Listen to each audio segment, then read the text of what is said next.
Hi everyone, welcome to the channel. I don't know whether you actually caught the podcast from the ones who came before. They invited me on to discuss a couple of topics, Assassin's Creed mainly, also a bit of controversy at the Ubisoft sites, but more importantly, how we saw Assassin's Creed in the future. It was a really good podcast and I enjoyed it a lot. And the hosts, the ones that came before, were fantastic hosts. They asked the right questions. Some of them I really didn't know that much about. It was enjoyable. I hope you enjoy it. Drop a comment, drop a like, and let me know what you thought about the topics we discussed. Hello there, everyone, and welcome to episode 29 of Rally the Creed Live. We're an Assassin's Creed community podcast focusing on content creators within the community. We cover news and everything else related to the franchise.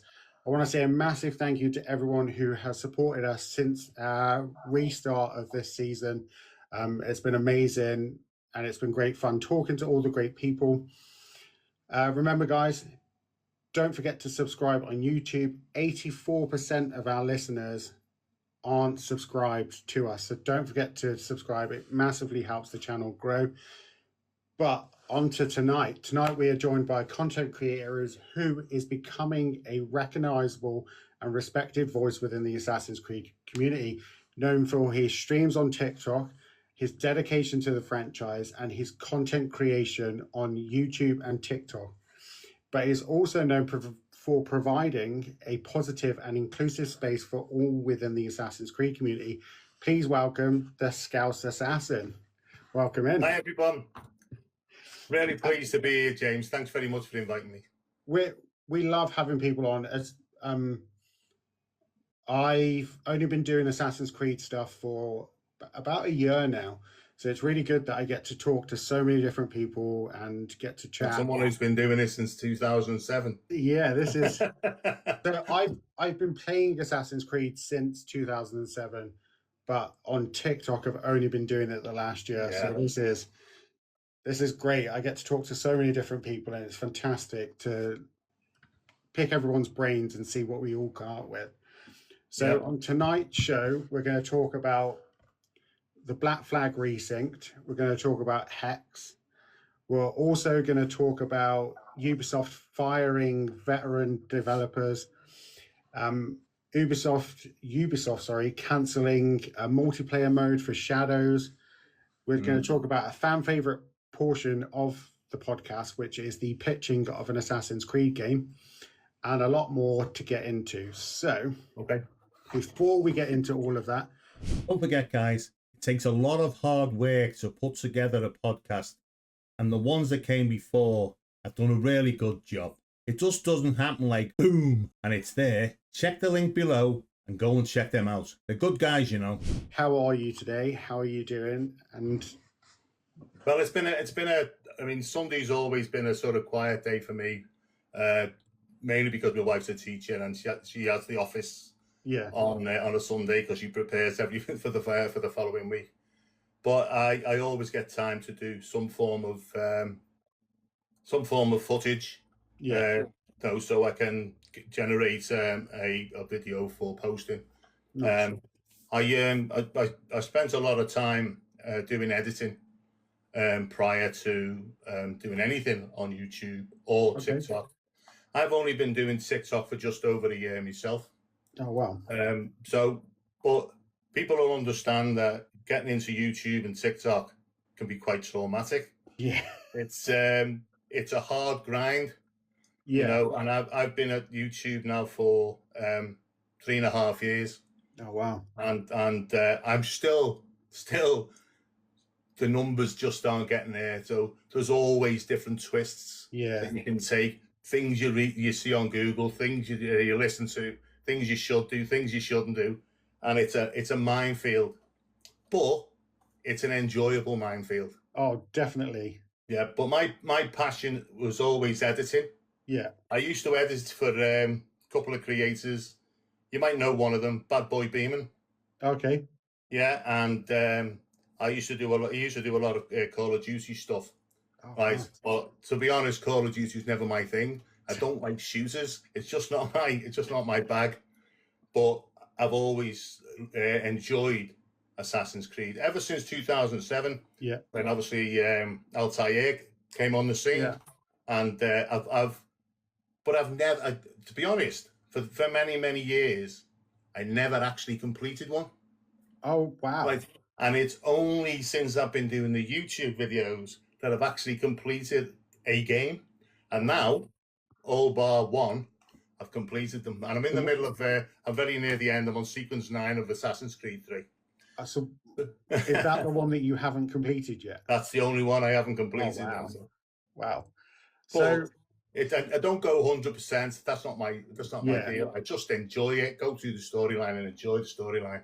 Yeah, that I see loads of people trying to do the platinums and stuff for all of the games, and I'm not for that either. I just want to play it. I just want to enjoy it and just be there for the fun of it. It must take hours and hours and hours, doesn't it? Yeah, especially Valhalla. Yeah, oh my god!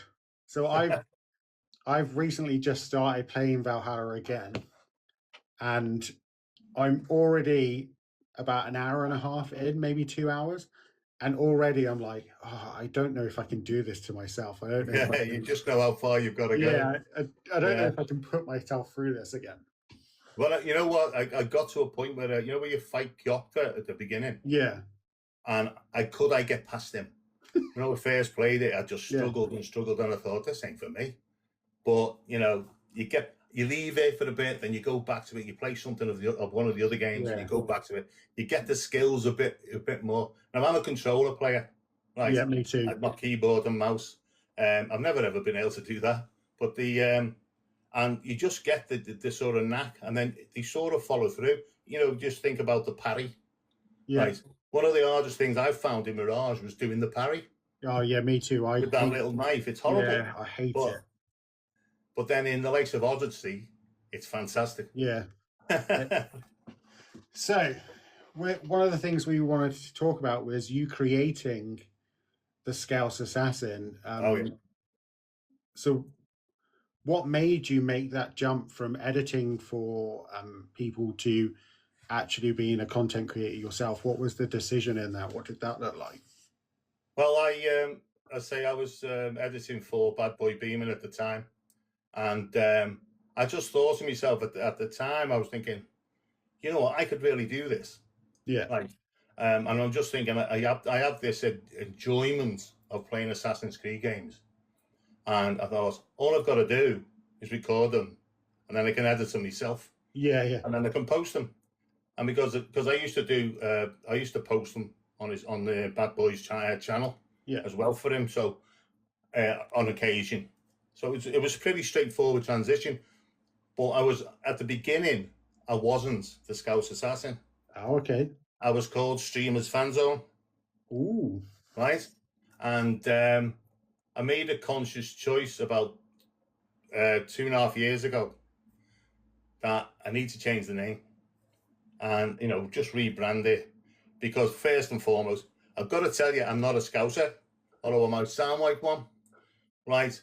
I'm what they call a plastic Scouser. Okay. Because I live on the Wirral. Right. But I thought, I speak Scouse, whether anyone likes that or not, right? And obviously I like Assassin's Creed games. So obvious, I put them together, Scouse Assassin. Oh, there you go. So what does living in Liverpool mean to you, and being an assassin and having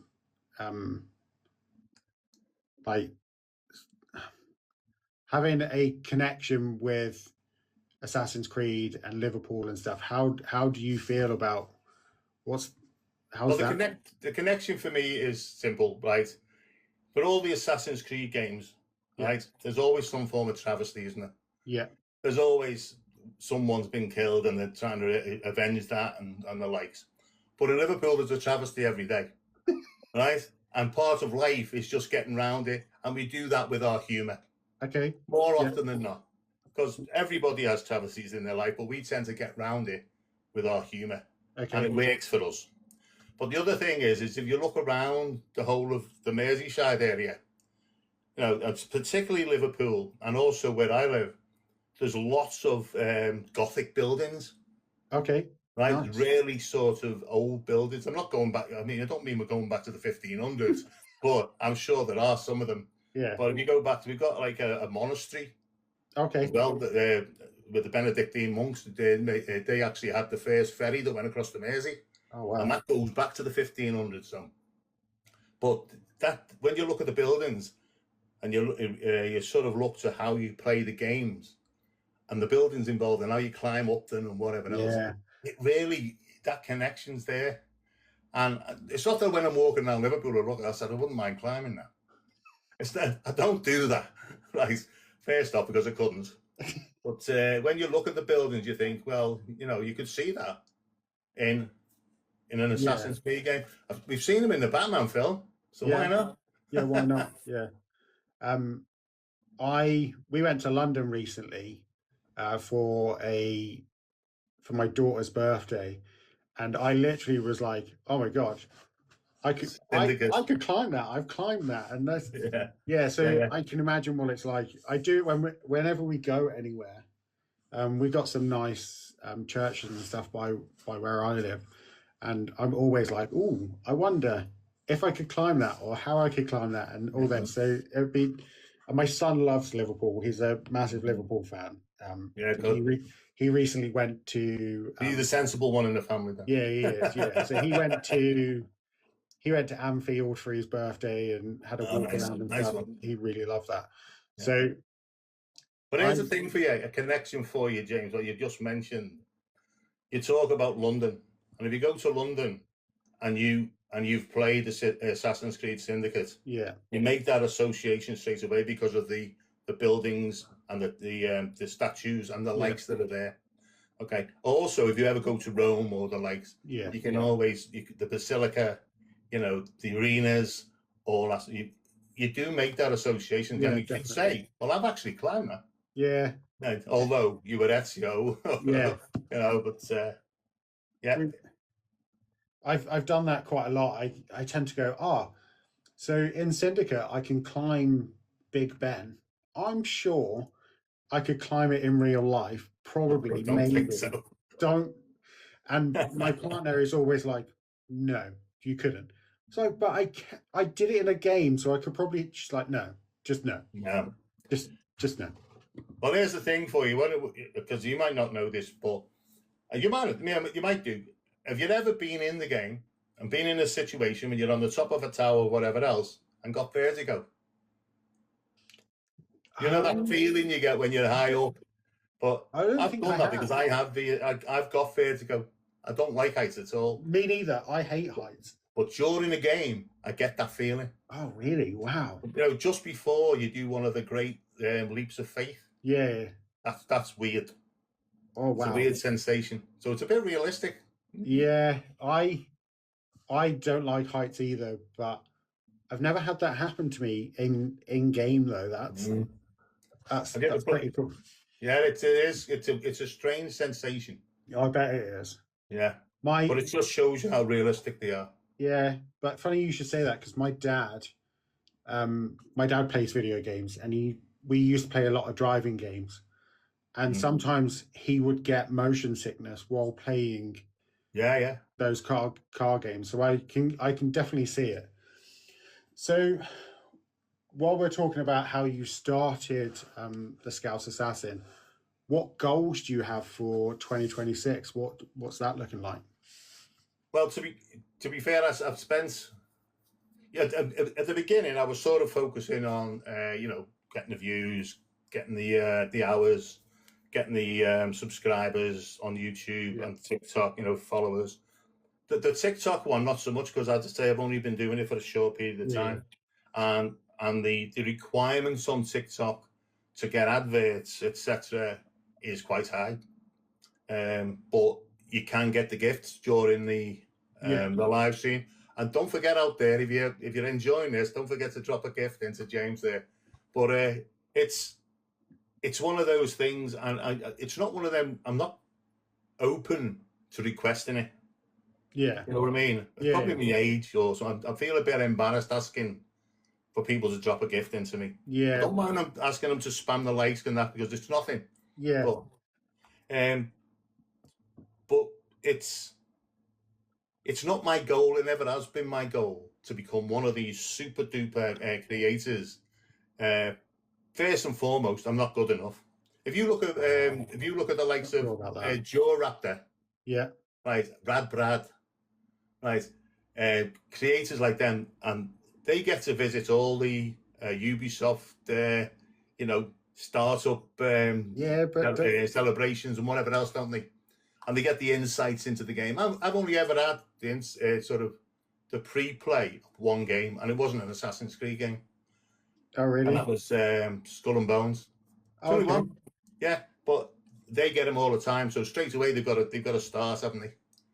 Yeah, but But I I think th- you have to understand all the lore. You have to understand all the insights into all the games.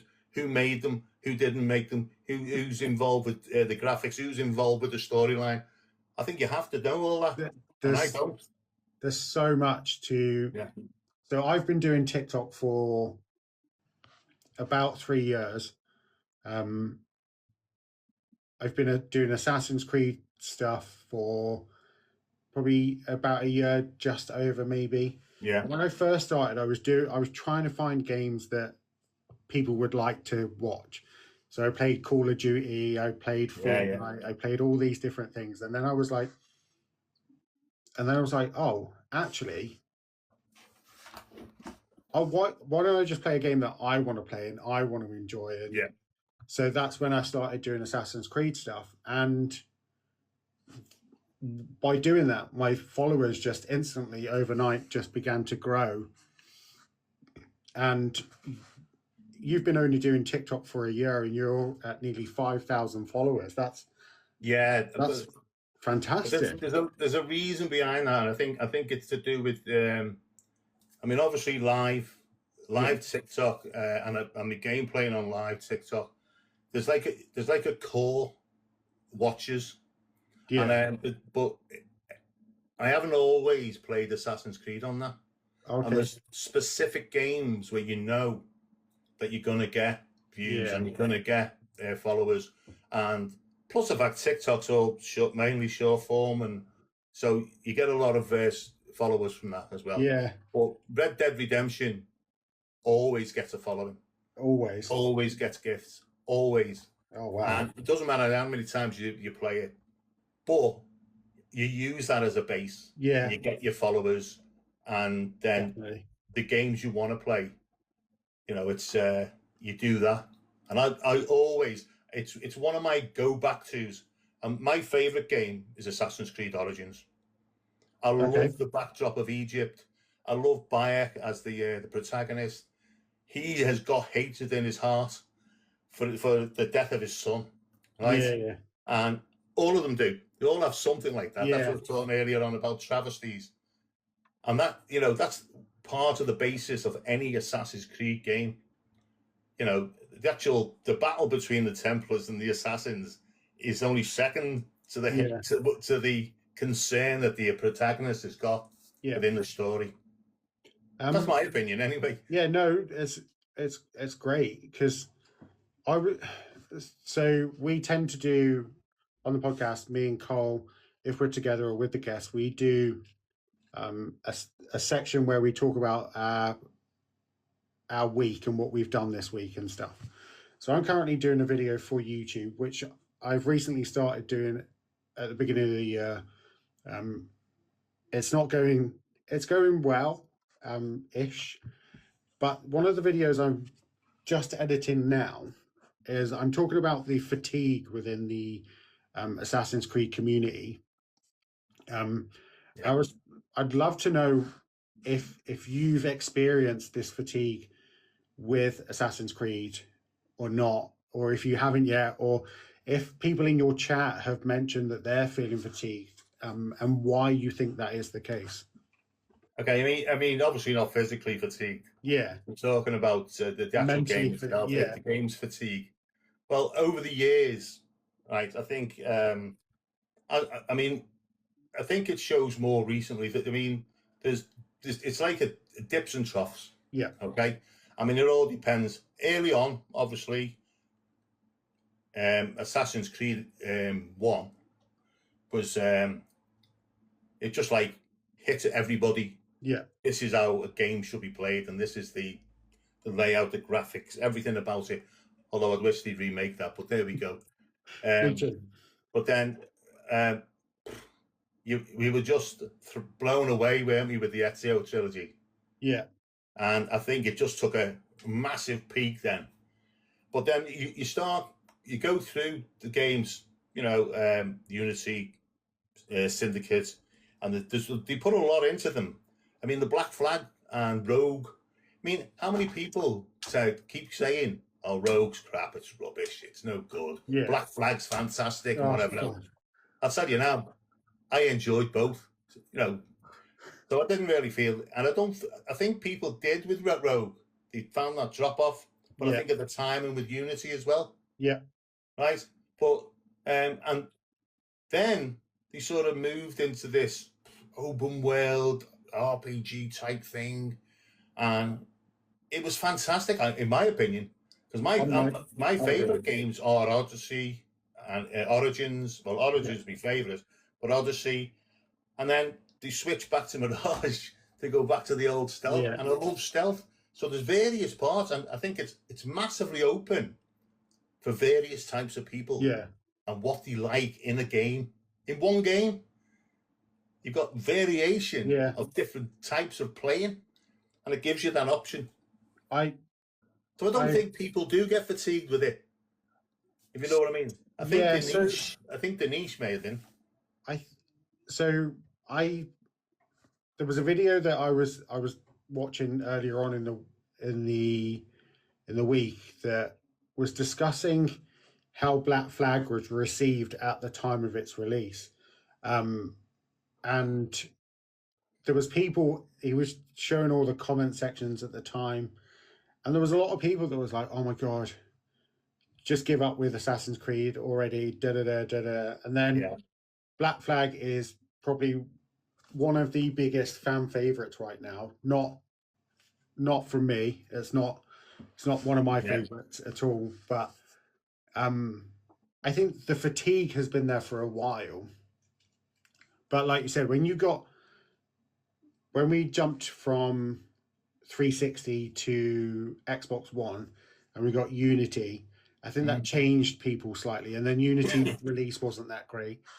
And then you had Syndicate, which I think is personally better than Unity, but only just. And then it goes into this RPG era, which I actually really like. I love the open world. I love that I can play for hours and not have to worry about me spending 50, 60, 70 pound on a video game that I can finish in 20 hours. Yeah. And just enjoy myself. But I also think that contributes a little bit to sometimes people go, "Oh, Valhalla takes me 100 odd hours to complete." And then that's where the fatigue comes, not necessarily from the game itself, but how long it's taking to complete these games. Yeah. But on that, James, surely people must look at it and think, well, I've just paid whatever it was with Valhalla at the time, probably 35, 40 quid, right? And I'm getting all this gameplay. Right? And if you like Assassin's Creed, it might not be really the classic Assassin's Creed, right? It may not be. There's talk of that, but I enjoyed it. Don't care what anyone says. But the idea of it being a classic Assassin's Creed game might not be. They might have an argument, if you know what I mean. Yeah. But you're right, it goes on for hours and hours. And that's just the basic storyline, right? But I just think you're getting a lot for your buck. Yeah. Right. But on the flip side of that, you've got Mirage. And people used to complain, "Oh, it only took me 15 hours. Well, you're not enjoying the game if it only takes you that. What about your side quests? Go off and do them. Enjoy the game. Yeah. So this is what I've always said about Mirage, is that people complained about the RPG games. So then Ubisoft was like, okay, you want classic AC back. You want one city to explore. You want an assassin. You want stealth. You want Templars and hidden ones and assassins. We'll give it to you. And then people went, I don't like it. I finished it in 30 hours. That's what you literally asked for. You asked for this, Yeah. and you don't like it. And then obviously Ubisoft must have looked at that and gone, well, nobody likes it, so we'll go back to the RPG games with Shadows, and then nobody likes it. And it's like, Yeah. and I think this is the problem. But you can't please all the people all No. the time. If you like short form videos, check out my 1 to 2 minute clip playlist. No, and I think this is why there's such a problem right now, is that the community as a whole doesn't necessarily know what it wants. So if the community doesn't know what it wants, how do we expect Ubisoft to know what to make? Yeah, exactly. And it's really difficult. But you ever thought what the reason why that is? I just think it's because Assassin's Creed, the franchise, is so huge, right? And it's got so much variation within it. Yeah. That there's something for everybody. And you can't have everything all the time. Yeah. You know, because as you say, people are fickle. Some will like Syndicate, some will like Rogue, some will like Odyssey, and they're all different. Yeah. You know, so no. Yeah, and I think when it comes to like you can really see how different everyone's opinion is based on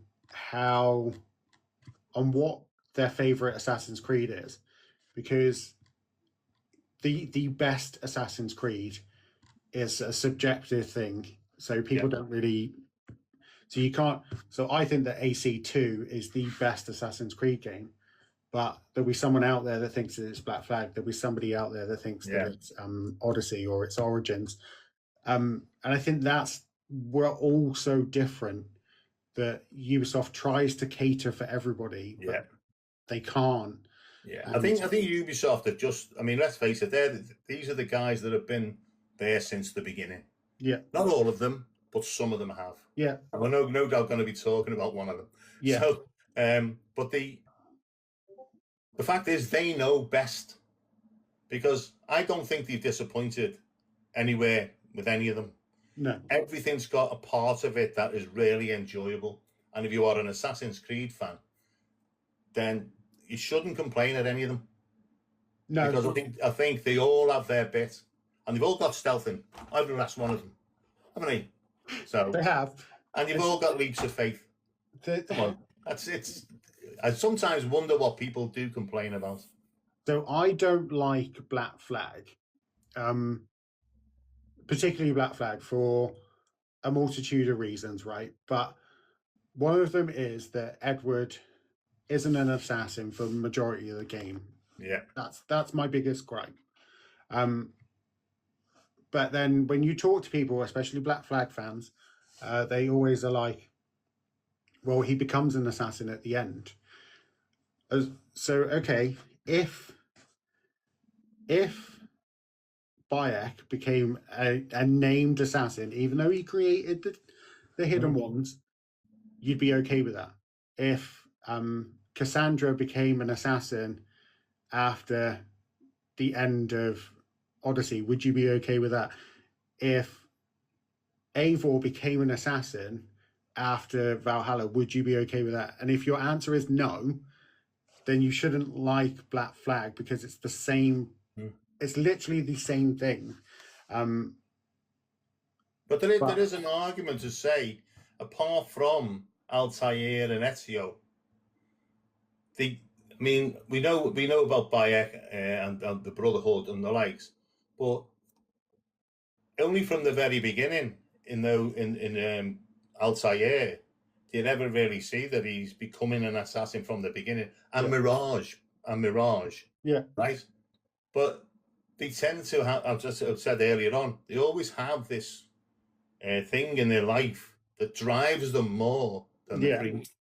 Yeah, it's that internal struggle. Yeah, I'm glad you mentioned that, because I'm pretty sure that is it only 3 or 4 that we actually see physically get entered into the Brotherhood, and because I don't think we ever see. Oh, maybe I saw somewhere. Is from the start.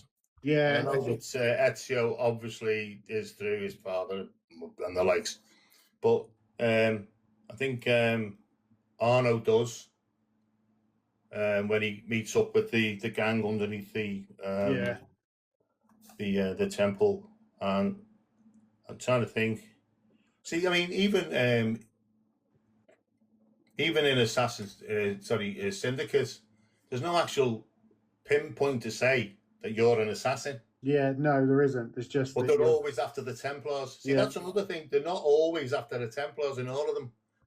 So they have broken it up and they varied it. But yeah, I think it's a personal thing. If you think they're an assassin, then they're an assassin. You know, the only one that really isn't is Rogue, isn't it? So the only one that I would say flips. He's a flipper. Yeah, but the only one I would say that isn't an assassin is Avil. That's the only one that doesn't, like, they're assassin adjacent, but not. Yeah. I think you're right, and this is why people have this thing with Valhalla not being an Assassin's Creed game, because Eivor's a Viking. Yeah, that's what he is. Yeah, I mean, they're following the Viking storyline of history. Yeah. So yeah, there's no real point. It's just the way he goes about finishing people off. Looks like an assassin. So I'm being told that Cassandra as well, but Cassandra is essentially the start of the Brotherhood. She's the precursor. She was fighting the Order of Ancients before they. So technically, Cassandra. Yeah. So I think she counts. I think Avor's the only one I would not count. But we're moving on to some news of the week. And our first story is that we've had a leak from a reliable leaker who suggests that there's going to be a PlayStation State of Play that's going to be announced early this week. But he also thinks that Assassin's Creed will not make an appearance. So Black Flag, the remake, will not make an appearance, which is unfortunate. But what do you think about the lack of information that we have, or even acknowledging that it's real? We even have a statement from the leaker who says that they're not holding it back. There's a reveal and a release set. It's just not time. There's just no time yet, but it's not too far off. So what do you think? Firstly, are you happy with the remake? Next, what do you think about the lack of communication on Ubisoft's part?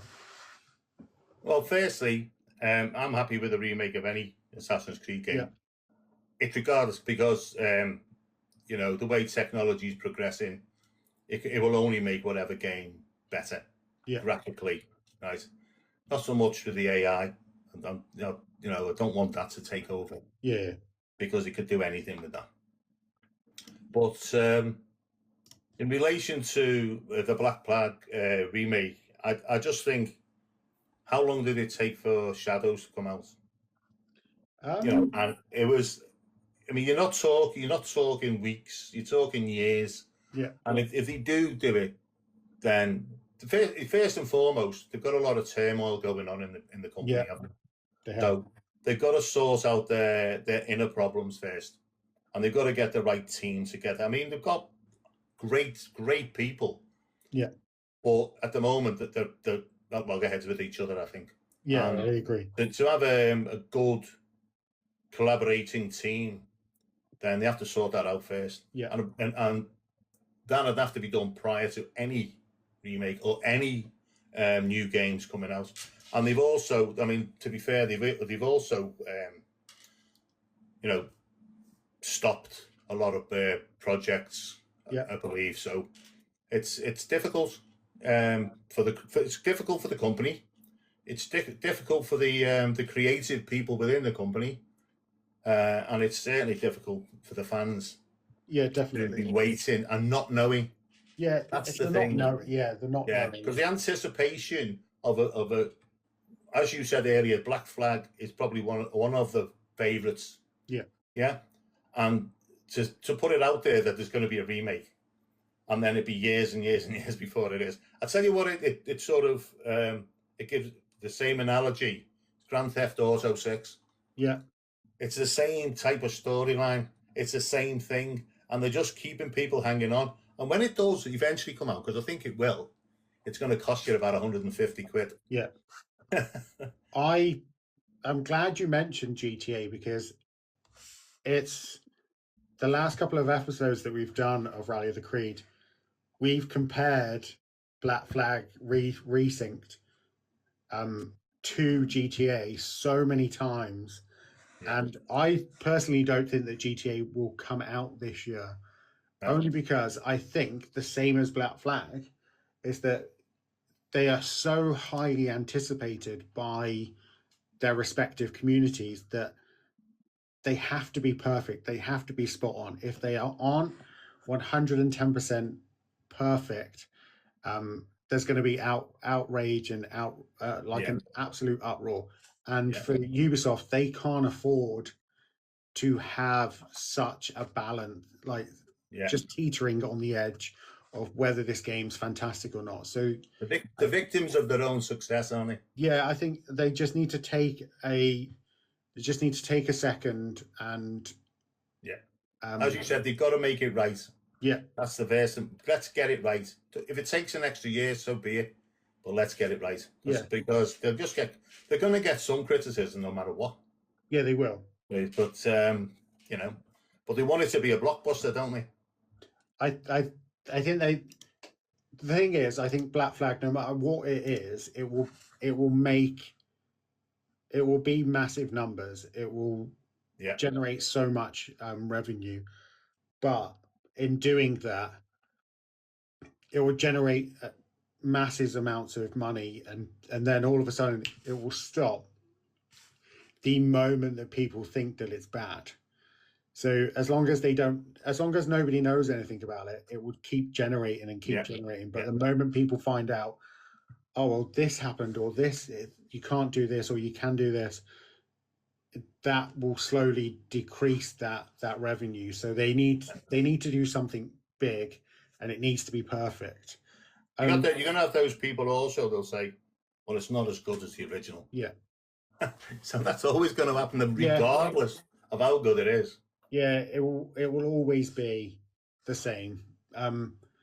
Assassin's Creed fans are very fickle people. Oh, definitely, I agree. Absolutely, I agree. As you say, they want perfection.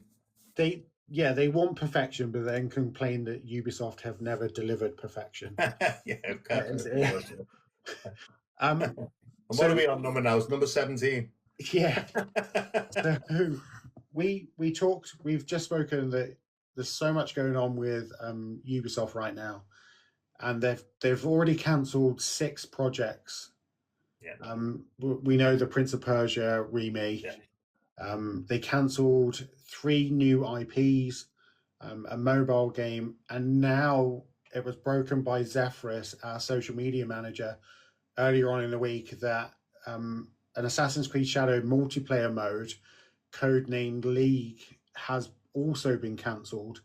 It was supposed to bring back co-op missions like what we saw in Unity, and it's been shut down as of last week. So how do you feel about this?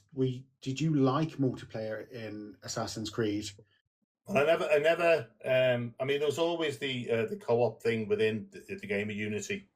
The only one that really sort of spent a bit of time with was in Brotherhood. Yeah.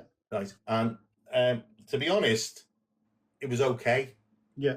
But I think that given the progression of technology and the likes, and also the games that we've got available to us now in the Assassin's Creed franchise, I don't see any reason why they shouldn't make one. Yeah. I think it would be absolutely fantastic. But I mean, we know about Nexus and whatever else. Yeah. And if this is supposed to be happening, you're supposed to be able to pick off all your different protagonists at any particular time, that sort of thing. I don't know whether that is suffice. Yeah. You want to be able to get your mates in. Yeah. Right? If there's 4 or 5 or or whatever, and you want to get them in and be a team, a bunch of assassins against a bunch of Templars. Yeah. I think that's what people are looking for. But I don't know. I really, until there's one that you can. I mean, Brotherhood was okay. Yeah. But it was clunky. Yeah. And I think that if that's the market that they've got, it needs to be a lot better than that. Yeah. So I don't actually like the co-op in Unity. No. I think it I gave. never used it, to be honest. I think tried it once. I think it gave people too much freedom. Yeah. So there's many times that I would join a co-op mission, and then your teammates would run off, get caught, killed, or whatever. Yeah. And you're trying to sneak in to assassinate someone, and then you have to restart the mission again, and then you have to do this like 3 or 4 times to restart the mission. And then I think you've got to think. The thing is, James, is that everybody's got to be on the same page about what the mission is. Yeah. And that's where it fragments, isn't it? Yeah, definitely. Because they go off doing their own things, and that's not what it's about. So I'm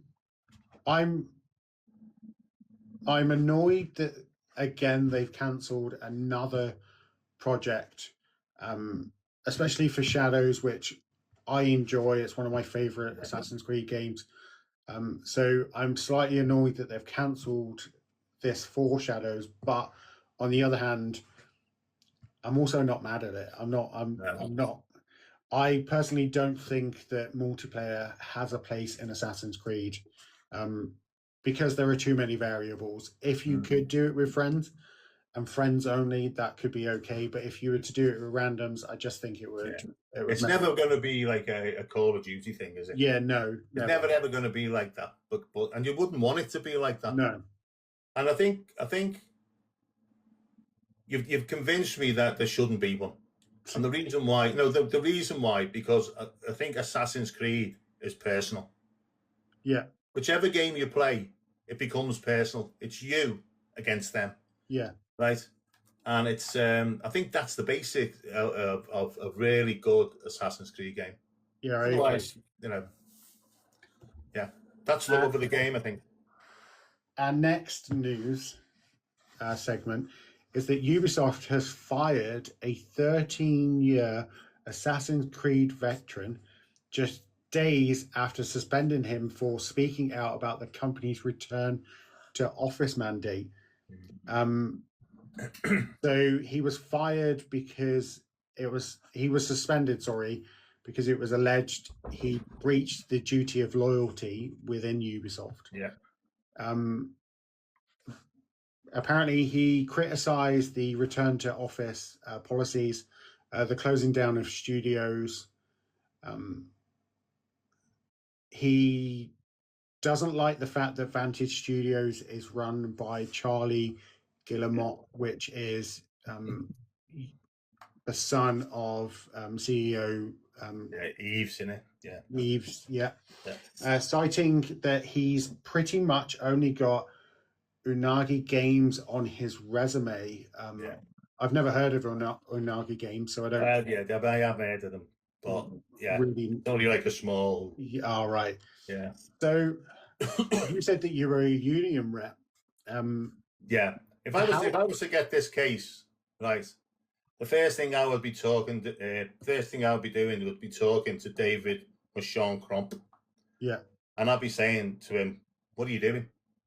First and foremost, as a union rep, first and foremost, you've got a contract that says you have to be loyal to the company. But first, it's completely different work contracts that I'm used to. But, and the agreements that were signed probably by him, right? He's in breach of. So you'd have to sort of say, well, you need to calm down a bit. I got the feeling from the information that I've ingested from the Google about it, is that he's got a bit of a beef. Yeah. And he's been there for 13 years, don't get me wrong. And he's probably one of their better creators. And he's always been part of the teams. But for some reason, you don't go slagging off the CEO's son, do you? Or the CEO themselves. If you want to do that, you do it collectively. I think slag off the CEO. I'm all for that. Talk about policies and stuff. Like you said, internally, yes. That's we've all done it when we're at work. We've all talked about our bosses or our colleagues or the situation or policies or whatever.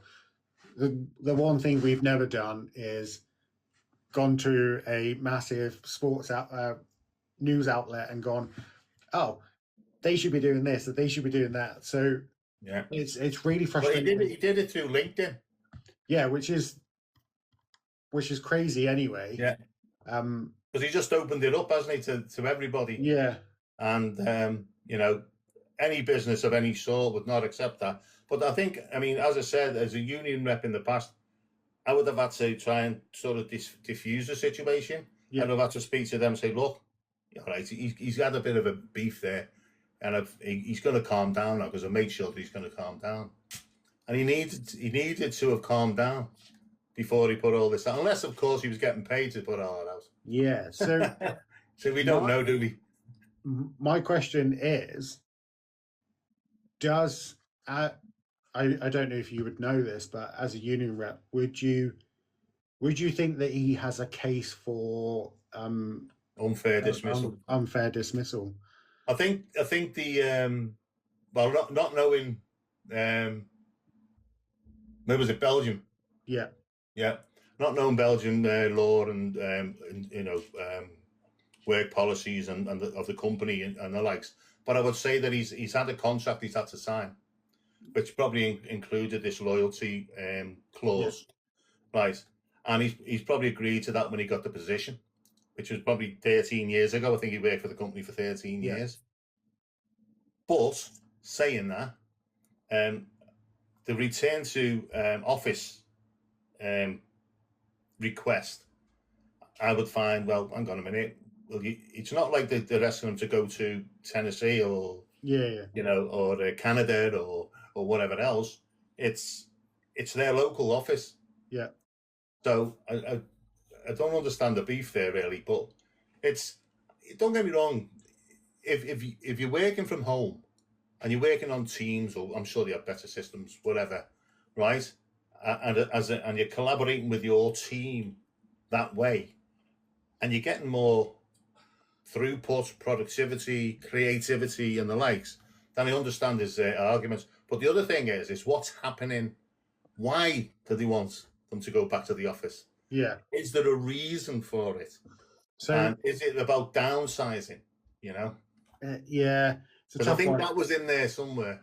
So I also think it had something to do with childcare issues, which returning to the office would make it difficult for some parents who work at the company to entirely get back to work. But again, is this part of their downsizing? If you can't return to the office because this is what we're asking, go somewhere else, basically. Yeah, I think the thing is with working from home, and it's more popular now than it's ever been. Yeah. And the environment that they work in, I think there's no reason why working from home wouldn't be a lot easier. Yeah, definitely. You know what I mean? And you've got a calmer, more settled individual, unless the kids are running around crazy and you have to look after them all the time, doing the hoovering or whatever else. But it's one of those things. It's if you're in an office environment, then the rules are set, aren't they? Yeah. But on the flip side, do they need everybody in there to get the team in there and say, look, this is what's happening, and we're having to downsize? Yeah, maybe that's what they were in fear of. It's a difficult one because as we're talking, it also popped into my head. Do you also think that the return to office policy could be potential to stem any possible leaks that because while you're working at home, you can pretty much do as you wish and as you please, without any oversight. But it would be a lot harder for you to leak anything from the office. Possibly, but they'll all have an NDA, won't they? Yeah, it worries. And then that would be in breach. Yeah, so it worries me that potentially that's another reason why. Yeah, but this guy's worked there for 13 years. Yeah, he will know the rules and the regulation, what he can and can't do. Yeah, you know. Well, let's not forget, it's a cutthroat business. Yeah.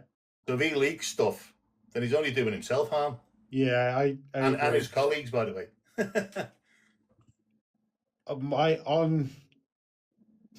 Number 3, for our news section, did you know that it was Charles Lee's birthday today? He was born in 1732 in Darnhall in Cheshire.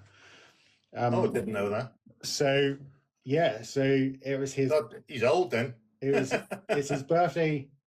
It was his birthday on Friday. So wait, was that Assassin's Creed 3? That is 3. You're playing 3 right now. Yeah. What do you think about Charles Lee? Because I actually think he's one of the best antagonists in the series. Yeah, I think he is. I think he's cool in that respect. But as I say, I mean, I've never finished Assassin's Creed 3, so I don't really know how far into it it's going. But you're right. From where he starts and where you got to find him, and you're hunting him down, especially Connor. Yeah. You know what I mean? I think at the moment, you're right. I think, see, with all the other games, you just have individual ones along the way, don't you? Yeah. But this guy's there all the time. Yeah, and it's like, oh gosh, we didn't get him that time. So it adds to the storyline, doesn't it?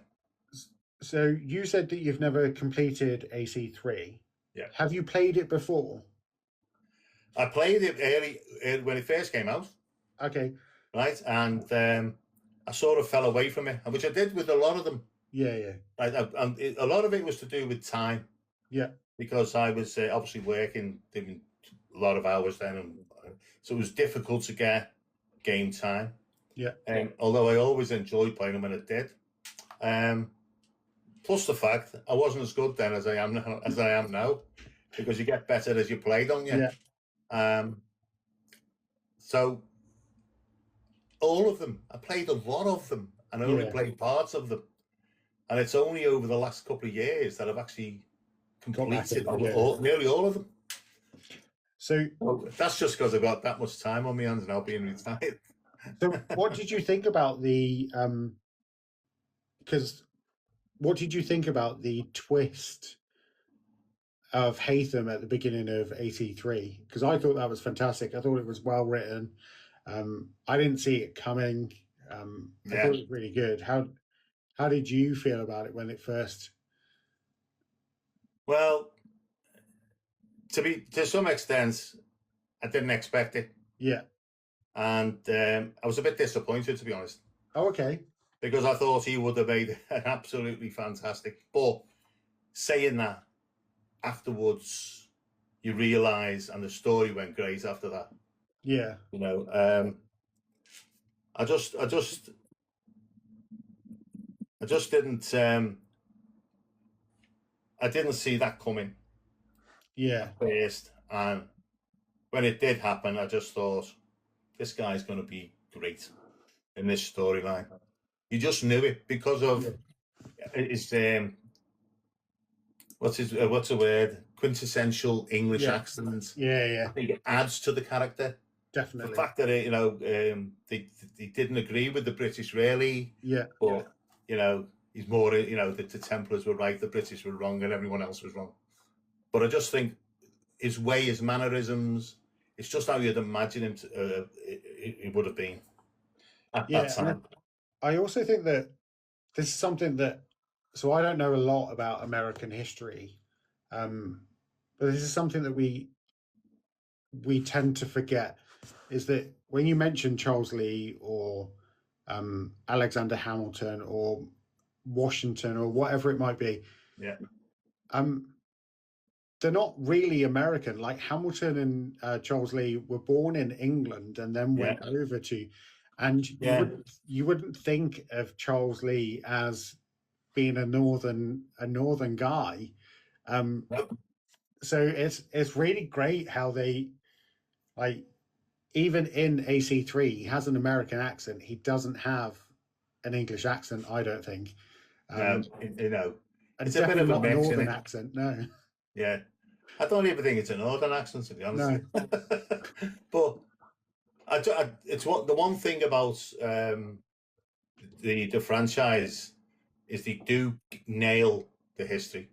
Yeah, it's absolutely great the way they do it, and they've studied the history a lot, and then they built around that. I think they've done a really good job. I've always loved the history in AC games because even if it's something that I don't particularly know about, like AC3, for instance, the first thing I do when I'm playing the game is I then end up going online and I end up researching what was going on at the time, how it was supposed to feel.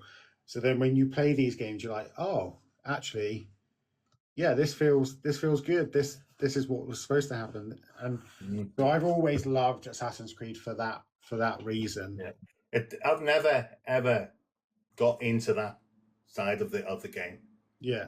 To be honest, I mean, it's don't get me wrong. I think you pick that up as you go. Yeah. A lot of it. I mean, as I say, you're going into, I say your Brads and your draw up there levels when you get and you intake that much, digest that much information about the game and the history and who did this part of the game and who did that part of the game. And I'm not knocking anyone for doing that because if it's their favorite subject and I get it, right? It's just not for me. First and foremost, I'm too old to worry about it now. Right, I can't inwardly digest that much information anymore. Yeah. Right? No, I can't say I don't want to. Yeah. Because it would take away the enjoyment. Yeah. For me. So I just think if you want to know it, play it again, and play it again, and play it again. Just keep playing, and you'll get everything. Yeah. I'm not sure whether you know, guys. You leave a like and you leave a comment. Helps my channel a lot. Don't forget to subscribe and hit that notification bell. That way you won't miss any future content and it's free. So we've got a couple of discussion points to talk about. Okay. So today, no, not today, this week, sorry, it was Jesper Kid's birthday. He turned 54, I believe. So obviously he did the Ezio's Family music from AC2, which is essentially... Was he the musician? Yeah, so he did the music, and it's the music. It's the music that carried on through the entire franchise. So I was going to ask you, the bass music, the main one. Yeah, so that main. Oh yeah. So that main music that plays through in AC2, that's his composure. That's his music. I was going to ask what your favorite songs are from the franchise. Is there a particular one that stands out for you? Not really, but because my association with music is not very good. Okay. Right? If it taps me foot, then I like it. Yeah. So I'd probably have to say a couple of the Black Flag ones. Okay. And purely because the toe tapping shanties. Yeah. Nice. And I think that's why part of the reason why Black Flag's appreciated is because of that. But the actual main Assassin's tune, so iconic, isn't it? Yeah. And that's that guy. What did you say his name was again? Jesper Kid. Jesper Kid. Then what a great tune. It has to be. So Ezio's Family has always been one of my favorite Assassin's Creed tunes ever. It's absolutely fantastic. But after playing Valley of Memory, I don't know if you played it. for Mirage. There's a bit of music when Basim's dad leaves. Is that a DLC? Yeah. Well, I haven't played that. There you go. You need to. Before we continue, you need to go onto Mirage. You need to play it because it actually is one of Ubisoft's best written stories. The Valley of Memory. Valley of Memory. There you go. But there's a bit of music when there's an interaction between Basim and his dad, but the music there is just absolutely fantastic, and that is probably one of my favorite songs in the franchise. My next, do you know that have you ever played the game Division 2? I have got it. A shooter, so. But no, it's. I mean, I gave it a go for about half an hour, I think. Oh, so it's really not. Honest to God, shooters are not really my thing. Yeah. So I recently. The closest I get to a shooter is probably Mafia Definitive Edition. That's about the level. So no, I haven't played it. Division 2, are doing a collaboration event where you can unlock Assassin's Creed robes. I only downloaded it again to get the robes, but I actually forgot how good the game is. So I've been playing that instead of Assassin's Creed. But I also wanted to know what your hopes are for the future of the franchise. What do you want to look forward to the most, and what do you think they can do with the next? Well, I think that the anticipation over the last short period of time, it's been about the Hex game, hasn't it? Yeah. And if it's as good as what the reports are, if it's based on what the reports are, then I'm really looking forward to the idea of that. Yeah. As long as they don't spoil it with too much magic. Yeah. I like the idea of being able to sneak around as a cat. Yeah. I like the stealth part of Assassin's Creed, I really do. But whether being a cat, I don't know. I mean, if they put too much magic into it, it'll be trapped. But they have said it's not going to be a traditional Assassin's Creed, which I don't want it to become Witcher. Yeah. You know, it would spoil it, I think. Yeah, it's going to be a tough one, I think.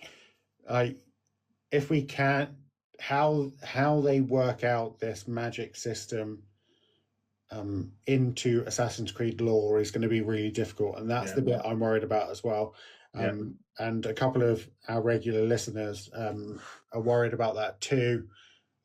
It's just really difficult to see where we can go with this. And I wanted to ask about Black Flag, because what do you think the impact will be upon the community if it's a good game, or two, if it's not that good? What do you think the overall impact is going to be? Well, I think I've already pretty much answered that with how I feel Assassin's Creed people are. Yeah, I think they're very fickle. Yeah, I think they're so diverse but they can be diverse because there's that many Assassin's Creed games. Yeah, they all have their own different, niceties and dislikes. But I think if Black Flag was to hit the nail on the head, right, introduction of better graphics, I don't think they need to change the storyline too much. Right? Okay. I don't, and I think that the anticipation of it is huge. But if it's great, then it's going to kick Ubisoft off again, isn't it? Yeah. And then it'll give them the opportunity then to push all the other projects. Yeah. I mean, let's not forget, as you mentioned earlier on, about Prince of Persia. Yeah. Prince of Persia, the original games are great. Yeah. Right. And if they were to bring out a new one, I think that would be fantastic. But I think they need a Black Flag to be successful. Yeah. I think they do. need Hex. I think they need Hex to be successful as well, to be able to push them others. Yeah. And I'm sure they got a lot of ideas in their head. I mean, we've all got ideas of where would be a great Assassin's Creed game, what area, what part of history, you know. But I've seen a lot of thoughts on World War One, Yeah. and things like that. But we've all got ideas, so Yeah. I'm sure Ubisoft have got more than us More than of what that. could happen. So the other thing is, if it's rubbish, Yeah. if it doesn't hit the needs of the Assassin's Creed family, then it could be disastrous for Ubisoft. Oh yeah, Absolutely. I agree. And this is why I was surprised that the rumor is saying that there's a Black Flag remake, because this is the one that I don't think is as much of it. Let's say they did an AC1 remake. I don't think many people would mind if it wasn't a good remake. But people are so passionate when it comes to Black Flag that I think it has to be perfect. And if it's not perfect, then they're going to complain about it. Can I just give you one little snippet there? If you look at Altair and the story of Altair, right? If you go to Revelations, yeah, and you see the cutscenes, yeah, especially when you get into the end and you have to go off and do all these little small missions as Altair, the graphics are a lot better than what they were in 2007. And you can see the difference that would make to a game. Yeah. Right. And I think Assassin's Creed remaster would be fantastic. Yeah, I think so too. Absolutely. And I don't think it would take much for them to do it. And I don't think it would fail because they know the storyline again. Yeah. Right. Yeah. It would just look better. So, be 120 gigabytes, mind. But I think if they took AC1 and gave it the Shadows treatment, it would be absolutely phenomenal. I think it would be one of the best games we've ever seen. But obviously, we've had a lot of games recently where you don't play as the typical assassin. So obviously, Bayek, Cassandra, Eivor, Narway, Yasuke. So I'm going to ask you, if Hex comes out and the protagonist isn't an assassin, what damage do you think that's going to do if we play another game that doesn't have a non-assassin protagonist in? Do you think that's going to damage the franchise as a whole? Or do you think I think that first and foremost, I don't think it will. I don't think it will either. No, I think that as they've already mentioned, it's not going to be your typical Assassin's Creed game. I think they might be looking at another direction. Yeah. With that. And as I said, I hope it's not down like the Witcher route. Yeah. Although Witcher's a decent enough game in itself. Yeah. But once again,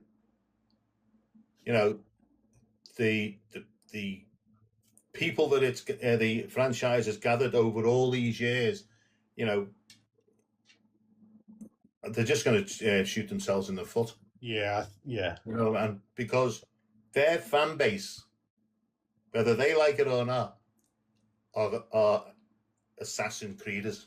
Yeah. They want assassins. They don't want anything else. Yeah. Right. The only other flip side would be another Templar. Yeah. You know what I mean? So that could be a flip, but I just think I don't know. You know what? I'm looking forward to Hexa just to play it, just to see. Yeah, me too. Right? And I think it will be a decent enough game. Yeah. But I don't think it's going to be an Assassin's Creed game as we know it. So they spend a lot of time over the last couple of games bringing back the old Assassin's Creed stealth. Yeah. Why did they do that if they're going to just throw it away? Yeah.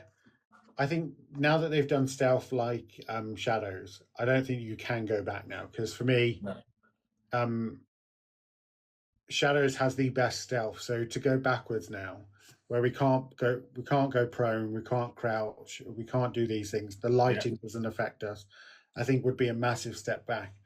But you actually mentioned something that we've talked about on this show before, is that if they made another Templar game, so how do you think that Hex would go if it turned out that it was actually a Templar turned assassin? Would you be okay with that? Would that be okay for you? Well, I don't see any reason why. I wouldn't think it was. I think it would be fine. I mean, we've had one way. Why not try the other way? Yeah. So I think. And if it adds to the overall storyline, I don't see any reason why. But I think the question you got to ask is who would be the next Templar? Who would you have as a Templar? Yeah. It's tough because I don't know much about the Holy Roman Empire in Germany at that time, so I couldn't even pick somebody. But I do like the idea of this Templar turned assassin. We've had it the other way, like you said, with Shay. But if we had a Templar turned assassin, I think that would be really good to see how the assassins would treat a Templar turned assassin. I think would be. Well, here's the thing for you, because if you in history, whenever there's been like witch trials and whatever else, there's always been a witch finder general. Yeah. And this is the guy that goes around hunting them down. Yeah. Right? So if the witches, stroke, warlocks, whatever, were Templars, and the witch finder general would be an assassin, wouldn't he? Yeah. Right? And so that could work. Yeah, that could. Yeah. I like that. That's good. That could work. And it's round about the right time. I know in England it's round about the right time. Yeah. Right? And they reckon there's someone in the region of about, I think there was 30,000 in Germany killed. Yeah. At that time. Okay. So it's I don't think Bayer could keep up with that pace though. So that's our discussion portion done. So we're on to our write-in. So we've had a couple of we've had a write-in from a team leader inside the ESU network who works with the ones who came before. And we've had another write-in from one of our regular listeners, Podge. So we'll do the ESU network team leader, Eric Allen, first. He says that all that Assassin's Creed have to do to get back on course is put focus back on the assassins. We need to be actual assassins again instead of assassin adjacent. If Narway had become an actual assassin, he thinks that the dual protagonist system in Shadows would have landed better. Yeah. And the other part that he thinks they need to solely address is they need to pick a modern day plot and stick with it. Yeah. So I want to know what do you think that Ubisoft has to do to get Assassin's Creed back on focus? And did you enjoy the protagonist system in Shadows? And what do you think about the modern day storyline? Well, first off, I think he's right that we should be looking at assassins. Yeah. The whole basis of the story from the very beginning was about assassins, right? That they branched off a lot on other things, but the main storyline is about assassins and what they do, right? And how they go about their business, being in the shadows to save the light, all that sort of stuff. Yeah. All them statements came from the early ones, didn't they? So I just think that, they've got to go back to that and they've got to stick with it because the millions and millions and millions of people out there that watch, play, cut, paste, post Assassin's Creed stuff. Yeah. That's what they want. I don't think there's any doubt that's what they want. Yeah. We'll come back to your Shadows statement. First and foremost, Shadows I thought was a great game. Right. But I agree that, they should have emphasized the assassin part. With Now 8 particularly, I think. Yasuke, you get it. I get the history, I get the storyline, I get all that. But the connection with assassins is very it's loose. It's very loose, you're right. Yeah. And I think you're right, it's going away from the assassins. And maybe this is all part and parcel of the plan. Yeah. I don't know. But and a modern day game, to be honest, to fix that, I think we've already touched on it, is bringing back Altair. Yeah. And remastering that. But I don't really think this is the way Ubisoft want to go at the moment. No, me neither. I think they're trying to they're trying to run before they can walk. Yeah. In different areas. They know what they're good at. They know what's been good for them. Yeah. As their baseline and their solid base of the company, that's what they should be doing. They can do other games outside of that, which they have done, but they need to stick to the basic storyline of Assassins. Modern day, I don't know. And then Podger's asked, this kind of leads. The great thing about both these questions is that neither of these two people have spoken to each other, but both questions lead into each other. Yeah. And Podger's question is, where do you see Ubisoft in the next 5 to 10 years? And it kind of works. If Assassin's Creed Hex succeeds, this could give them a good foothold. I don't know. So where do you think that Ubisoft will be in the next 5 to 10 years? Well, I think first and foremost they've got to sort out their internal issues first. Yeah. They've got to solidify their creator base. Yeah. Of their employees, because without a shadow of a doubt, they've made some absolutely fantastic video games. Definitely. Right. And they probably need to strengthen it as well. And they're probably thinking, well, we need another blockbuster to be able to do that. Yeah. So maybe the idea of Black Flag remaster, remake could be that, to give them the revenue then to progress. Yeah. If they do that, and Black Flag is fantastic, then I don't think they'll have any problem continuing. Hexa, if that comes out and that makes the money that they really want, and everybody enjoys it, then. But I don't think they will enjoy it. I think they'll be too split. Yeah, I agree. I think, as I say, we like what we like, right? And majority of us like assassins to be assassins. They like Templars to be Templars, and we like to go and kill them. Yeah. Right. That's in its simplest form. That's what it is. And but I can only wish them all the success, because I don't want it to die off and go away. No. And I want to see different eras and different protagonists. I want to see that in the future. Yeah, I want to see that as long as it's not like a space one or something like that. I don't want to see Moon and Mars and all that. Like way into the future. Yeah. The thing is, they could pick. I think they've kind of shot themselves in the foot, but I think they can pick literally any time period throughout history. Yeah. And they could essentially turn it into an Assassin's Creed game. So by that logic, the franchise can never die, because there's always a good. Yeah.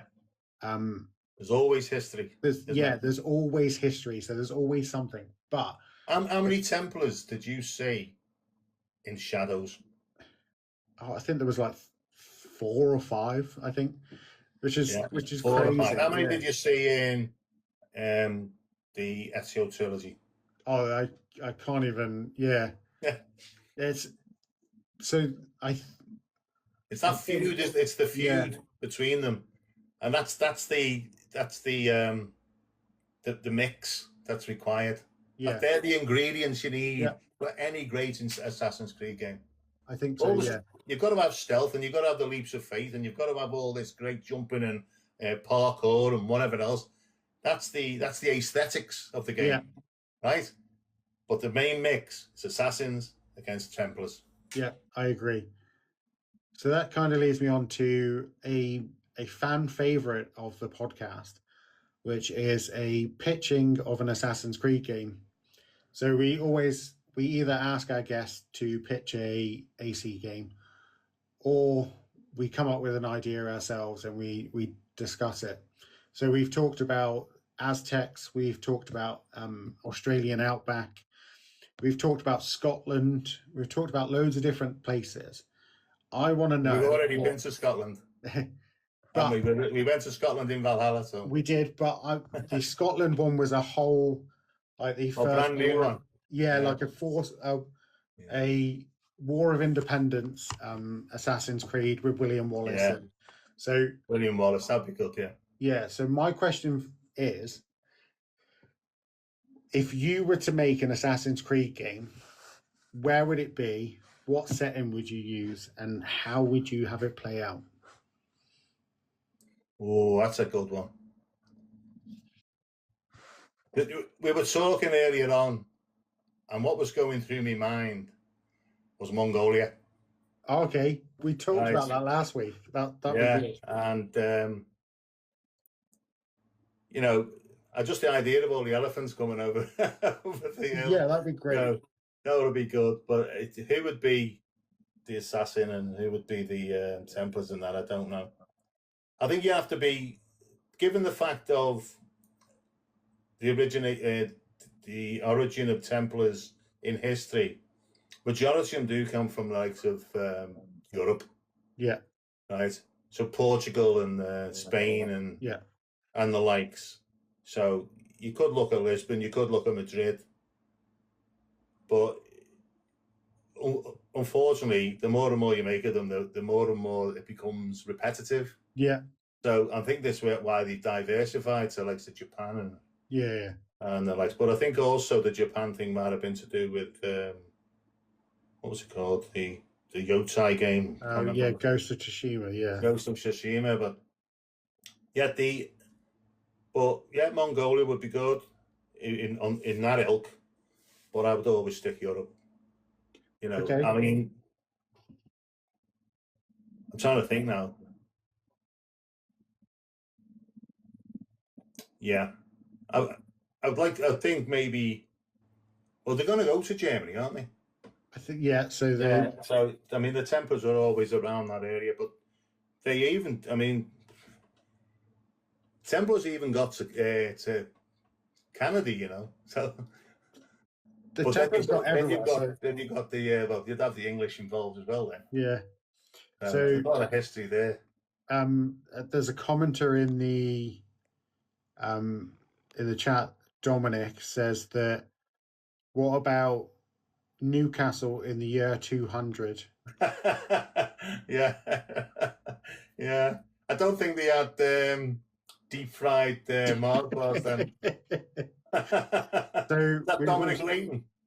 We've also, yes, it is, yeah. Yeah, I thought so. So we also have Genghis Khan would be too fitting not to be an assassin if we had a Mongol game. But I think people forget that in AC2, when you're trying to get Altair's armor, there's the 6 statues in the sanctuary. Yeah. And one of the statues is of the guy who killed Genghis Khan. And it was Altair's son. We talked about it last week, that Altair's son goes to Mongolia and they end up killing Genghis Khan. So it could work. It's already Genghis Khan would make an ideal template, wouldn't he? Yeah, it's established in law already, so it could work. That would be pretty cool. Canada, Cole says that would be pretty cool as well. There's so many different. Of course, it's bloody freezing in Canada. Yeah. There's so many different ideas to go with that I think would be pretty. A Spanish one would be. I would quite like to see. I mean, there's so many. I mean, if you think of the explorers around that time, yeah, you know, well, if you look at the likes of Vasco da Gama and Christopher Columbus, and all these can be integrated within an Assassin's Creed game quite easily. Same as what's his name? Da Vinci was involved. Yeah, they could bring all these people into it, especially around the Iberian area. Yeah, so they could also bring in not necessarily explorers, but traders like Marco Polo. Marco Polo, yeah. He explored. He was a trader. Met one of Genghis Khan's sons. So there's so many different people that they could use as a base for this exploration. Like Cole said, the Assassin's Creed essentially writes itself. The history is our playground. Absolutely. Yeah, absolutely. And while there's history there, and there's, as we know, thousands of years of it, and various countries of their own, so they'll never run out of subjects, will they? No, I don't think they ever will. No. If they play the cards right, and they sort themselves out, which I think they will, to be honest. Yeah, if they can play their cards right and do it right, I think would. I don't mind waiting, but a period of time, providing they get it right. There's no point in rushing something, and then it just comes out and everyone's, well, I don't know, 60% are not disappointed with it. That ain't going to help them. No, I agree. So that's the end of that's the end of my list. Well, that went quick, didn't it? Yeah, that was. So it was about an hour and a half, an hour and 20 minutes, something like that. Yeah, enjoyed that. Fun. I enjoyed talking to you. It was brilliant. Yeah, it was great, James. Thank you very much for having me on. It was fantastic having you on, and I will continue to watch your stuff. It's been really good getting to watch you. There was one question I had that I hadn't asked. You saved this to the last, didn't you? Yeah, going to trip me up. I didn't specifically save it to the last, but a video of yours popped up on my For You page, and it was you picking to play For Honor. It must have been a long time but I wanted to know how you got on with For Honor, and would you like to see For Honor style combat in Assassin's Creed? Okay, it's a simple answer for me. What I do at the moment with my channel is, because I've played so much Assassin's Creed on it, and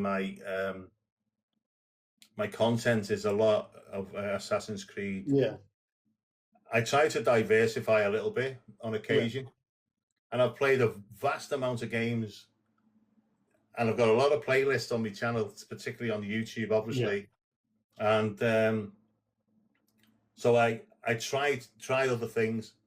For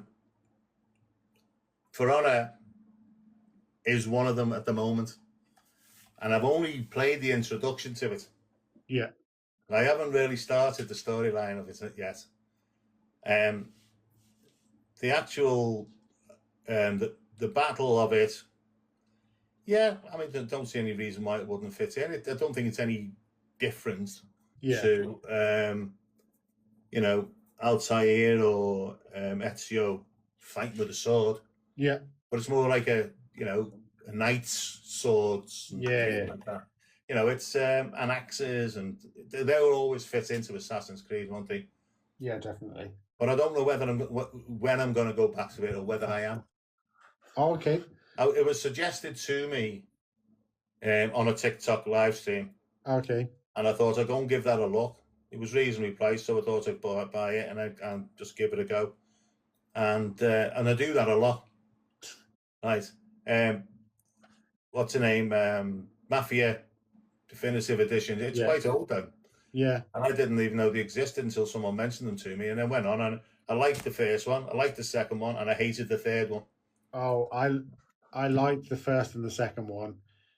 The third one was okay, but it just went over the top for me. The third one. Yeah, because the third one I was like, I'm not too fussed about it. I haven't played the Old Country because I'm in the middle of doing that at the moment. If you check the channel, there's a few on there. Well, when I say that, I'm up to chapter 10 on it, so nice. I think there's only 14 in the game, so I'm not far off. But I'm enjoying that. Oh, good. But nothing will ever compare to Assassin's Creed Origins. It's always my go-to. If I'm feeling a bit down, or if I've just got a bit of time on my hands, that's the one I go to. Oh, really? Or Odyssey more. Just lately, I've started going back to that a bit. Wow. But they're the ones. But it's always Origins for me. Always. That's good. Always. That's good to know that Assassin's Creed has that pull for you, and that's fantastic. Yeah, I mean, it's like my comfort zone. Yeah.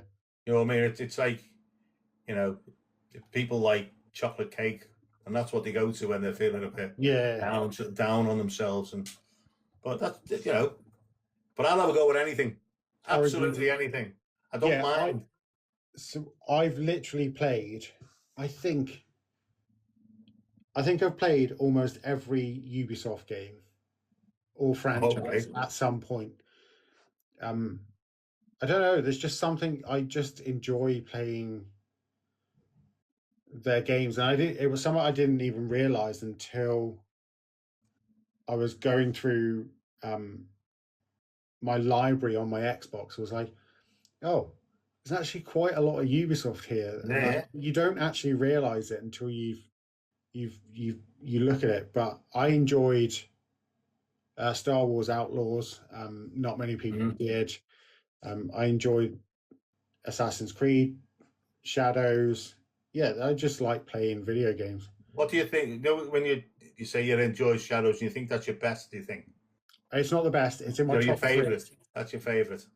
Shadows is in my top 3. AC2 is my favorite. Because there's a part of Shadows, a couple of parts that probably that I dislike about it. First and foremost, it hasn't got a bird. Yeah. Right. I got used to the bird. Yeah. Right.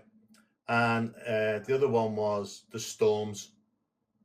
The actual because you're making content and whatever else. When you have the storms and it's in the night, you just can't see anything. Couldn't see anything. Yeah, you have to put the route tracker on. Yeah. To be able to know which way you're going to go. So that was a bit frustrating, but I actually like both of those elements in Shadows.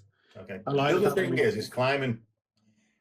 Yeah. When you try to climb anything, I mean, I'm talking about out in the world, not necessarily in the castles. Well, but you can't do it. Yeah, that is probably my only complaint, really. But the storms, the rain and the snowstorms and what have you, I actually really enjoyed. I think it changed the game. But it's synonymous with Japan, isn't it? Yeah, and I really that's the weather they get. So yeah.